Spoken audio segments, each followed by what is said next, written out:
Assalamu alaikum.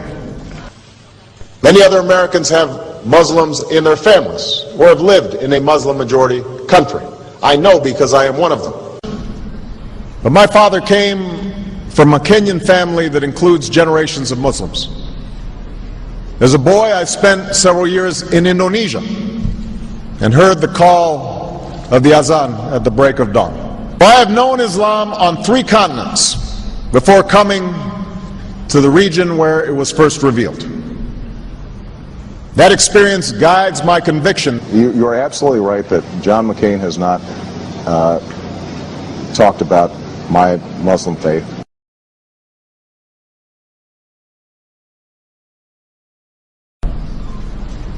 As the Holy Quran tells us, the Holy Quran teaches that, the Holy Quran tells us, and the Holy Quran also says,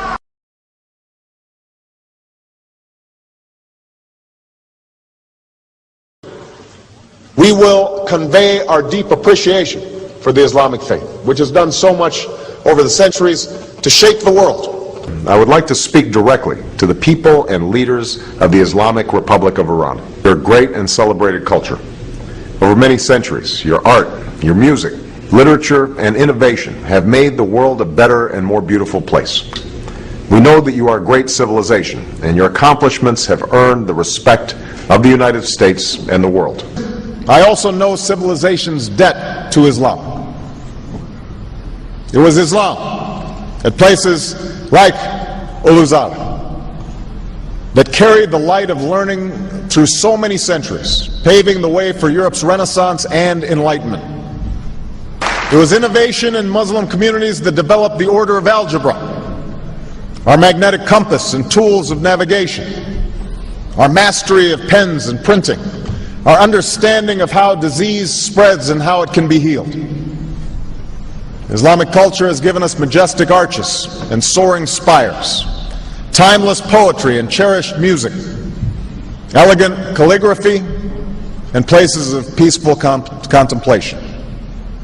They have fought in our wars, they have served in our government, they have stood for civil rights, they have started businesses, they have taught at our universities, they've excelled in our sports arenas, they've won Nobel Prizes, built our tallest building, and lit the Olympic torch.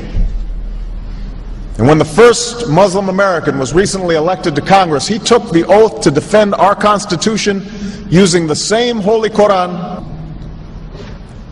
In ancient times and in our times, Muslim communities have been at the forefront of innovation and education.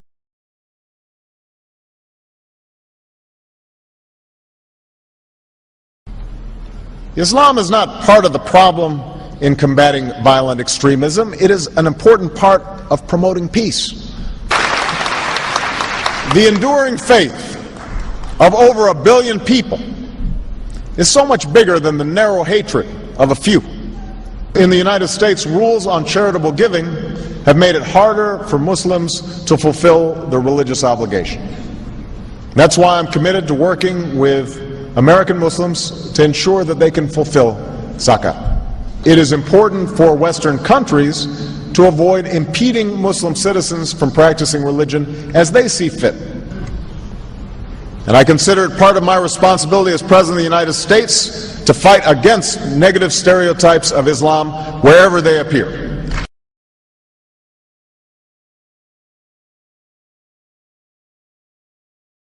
We are no longer a Christian nation. We do not consider ourselves a Christian nation. The United States has been enriched by Muslim Americans. Since our founding, American Muslims have enriched the United States. Islam has always been a part of America's story. There is a mosque in every state in our union and over 1,200 mosques within our borders.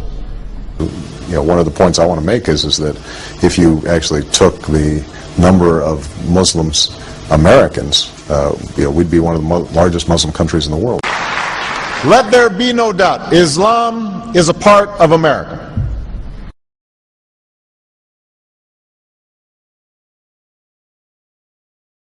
He did bow to the Muslim king, while he did not do it to the British Queen of England. And by bowing, he showed the world that I am subservient. I do bow down to you as a Muslim king, something no other president has done with Saudi Arabia.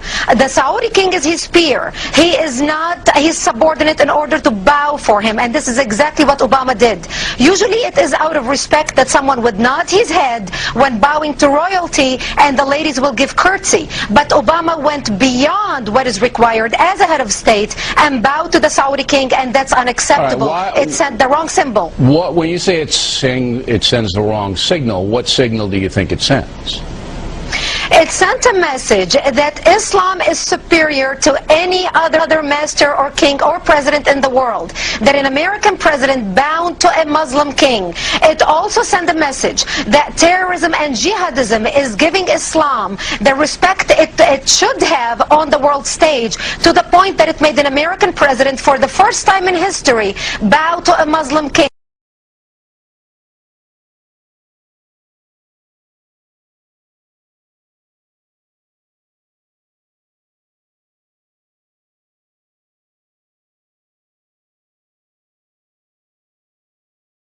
Presidential candidate Barack Obama is trying to change political fashion. He gave a speech in Iowa City today, and he wasn't wearing an American flag pin.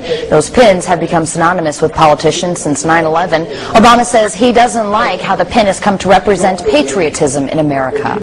I won't wear that pin on my chest. It's a little weird, Alan, that in the middle of the campaign the guy takes off the American flag that most people wear because they're proud of their country. Let me speak as clearly and as plainly as I can.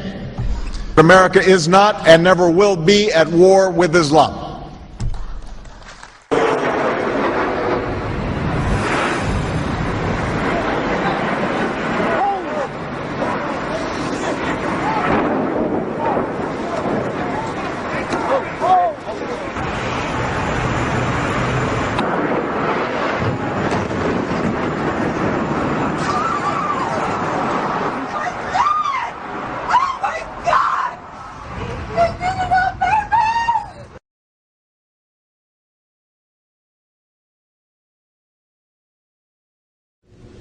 Thank you. And Eid Shoma Mubarak.